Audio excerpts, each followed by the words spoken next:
Good day, mates. My name is Mordecai, and welcome back to the show, where a relatively inexperienced roleplayer narrates various RPG-related stories as a learning tool. I honestly believe that many players who invest into homebrew do so for genuinely good reasons on paper. It's an easy way to get players potentially invested into a campaign, a decent method of being able to patch up problems with a pre-existing system, and can demonstrate flexibility and ease of approach to a particular campaign.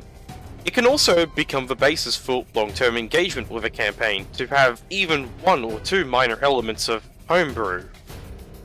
However, as with all things, there is a distinct line for when homebrew has become unreasonable, potentially even unfair, especially when it becomes paired with the concept of favoritism towards a particular player or even one of the NPCs in the world. So, how does favoritism blend together with homebrew to create a disaster in today's story? Let us find out as we embark on another delve. Before we get started with the narration, if you like my content and want to see more of it, be sure to subscribe and like the video. It's free, and you can always change your mind later. Enjoy!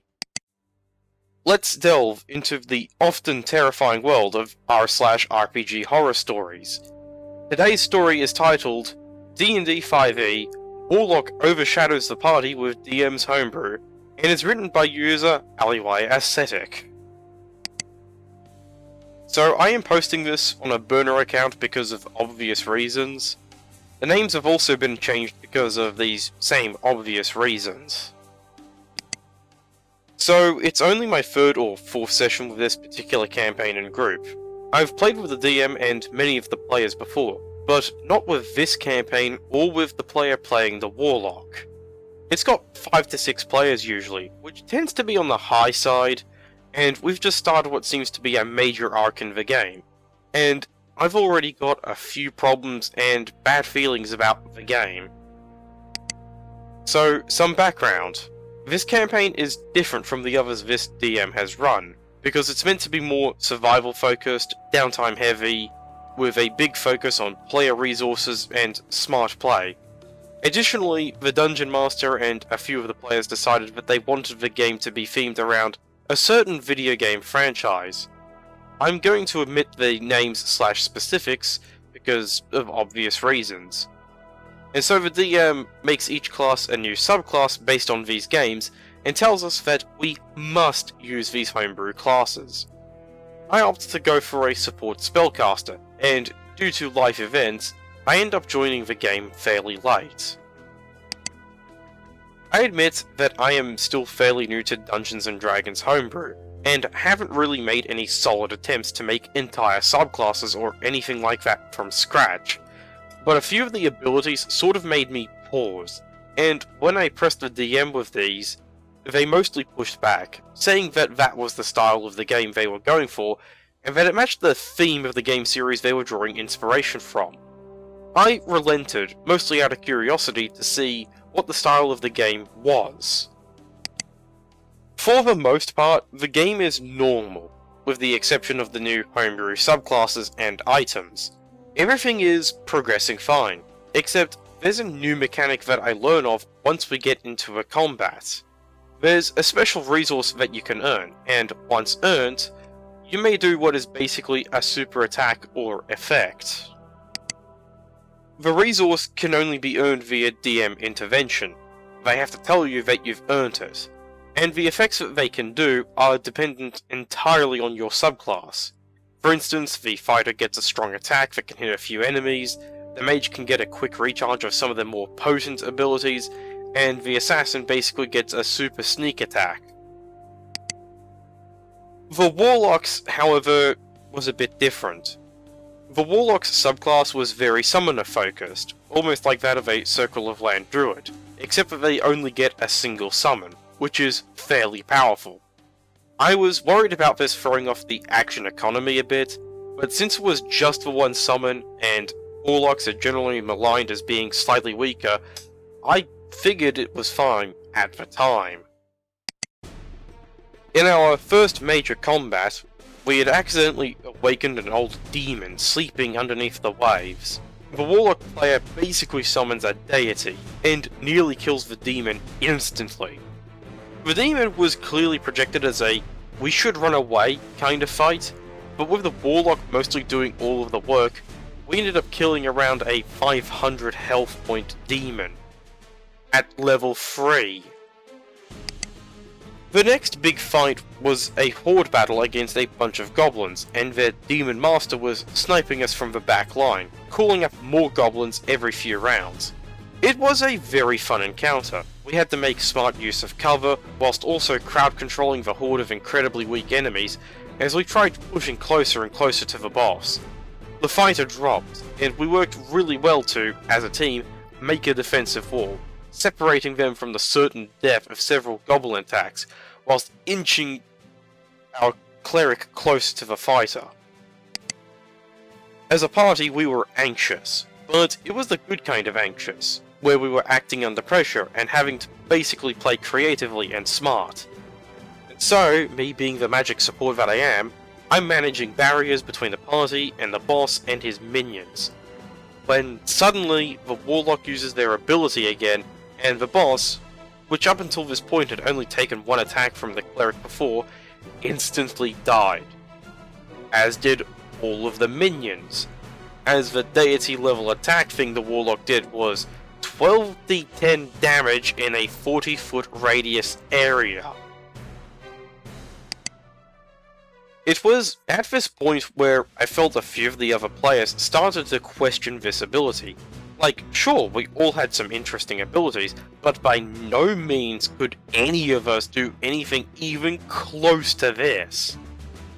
That said, all of the other players seemed to be having fun, so I thought it might have been the only one who was bothered or concerned by this in the slightest.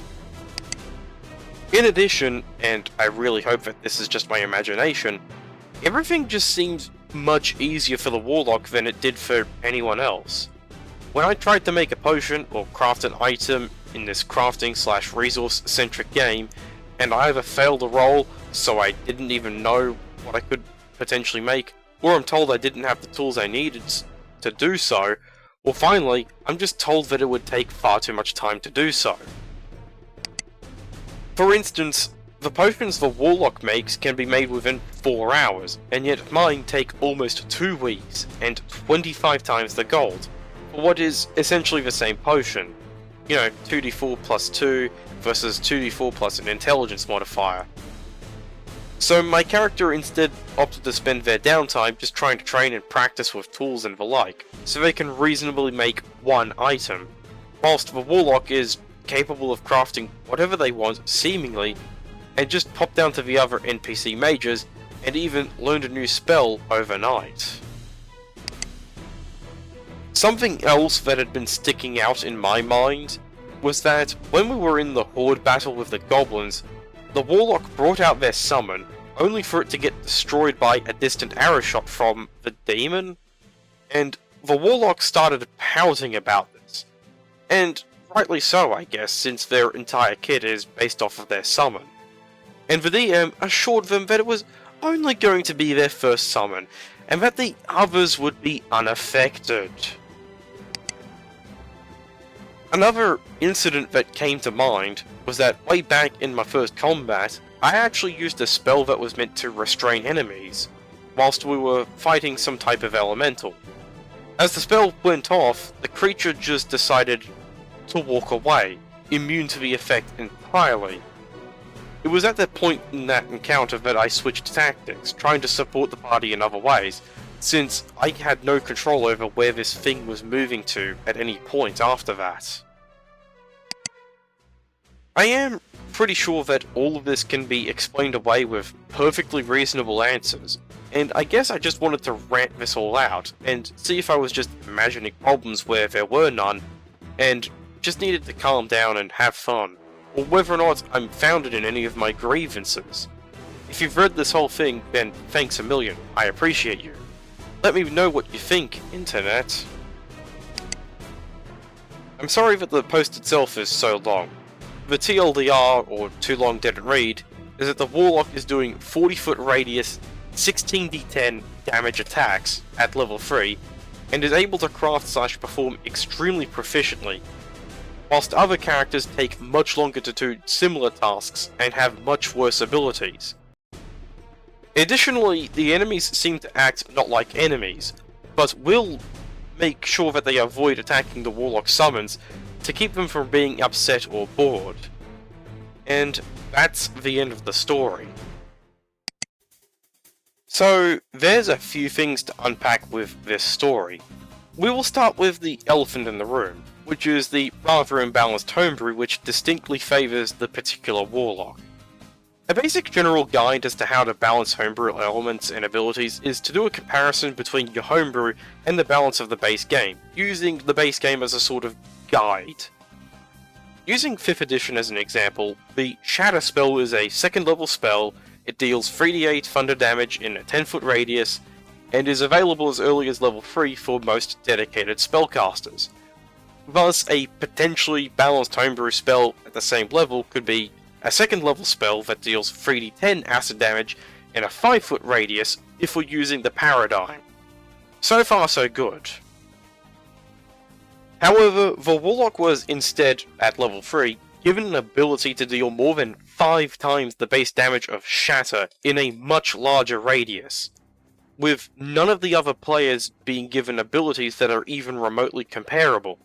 And it's also using a special resource that is dispensed at the DM's leisure.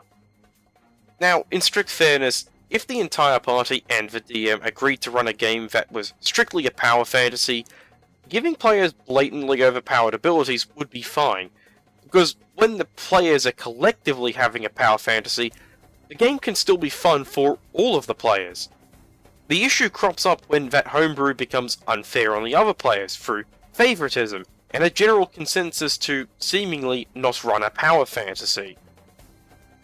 The favoritism towards Warlock goes beyond just giving them broken abilities in combat. The automatic successes and outperforming all of the other party members at their own specialities reminds me of a Mary Sue. You know, the kind of characters that everyone cringes at because of events like what we see happen in the story occur. The kind of characters who hog spotlights, outperform everyone else, and have no real character development. So, I have to conclude that the poster's concerns about the way the game is going are grounded in reality. If you find yourself in a similar situation at the table, take the time to talk with the player and the Dungeon Master. Figure out if the game you're playing in is the right game for you. And, as an inexperienced tabletop roleplayer, this is what I take away from this story.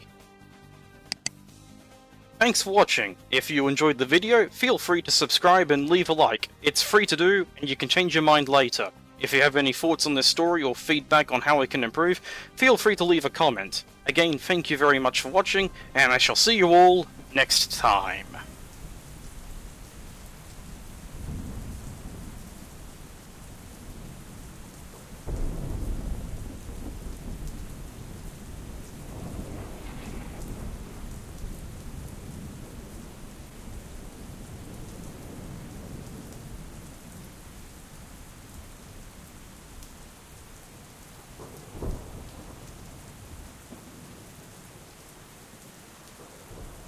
The ritual that has always brought Aquata back failed again. Even my patron hasn't exactly responded to any of my attempts to contact him in these past few weeks. I have to wonder, has something happened to him? I need to at least persist in trying again. Perhaps I'll even be able to get some answers.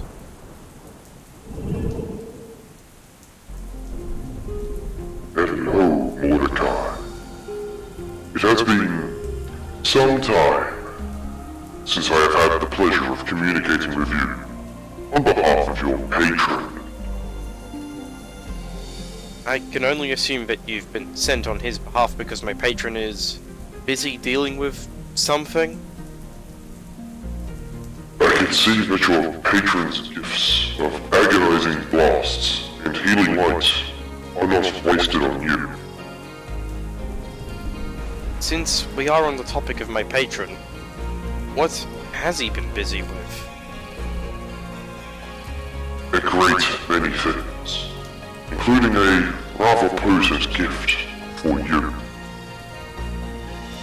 I have questions.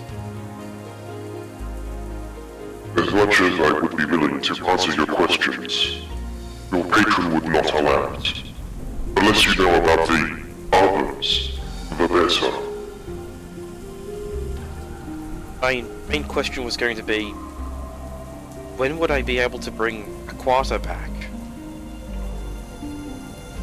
I can sense that you have been rather saddened with Aquata's absence.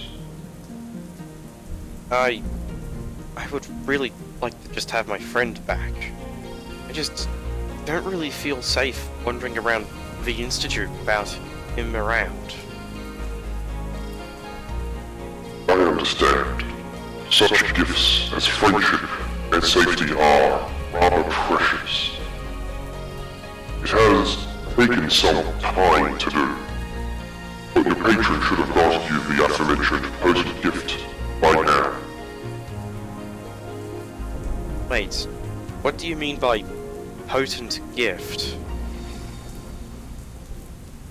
Try to summon your familiar once I have departed. All will become clear in time.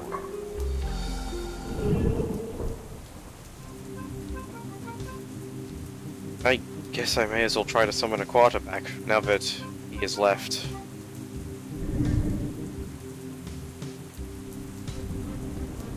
Hey, Mordecai! I'm happy to see you again, and am most pleased to be back in your service. Aquata? You look very different from how I remember you.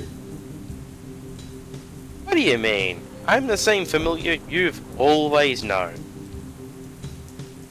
Well, to put it simply, you're not an Outback hobby. You're now a phoenix. I'm going to assume that this is what the messenger meant by potent gift. Wait, what? I think you and I are going to have to figure this puzzle out. Of course! Also, it's great to have you back, my friend. Likewise, boss. What do you mean by boss?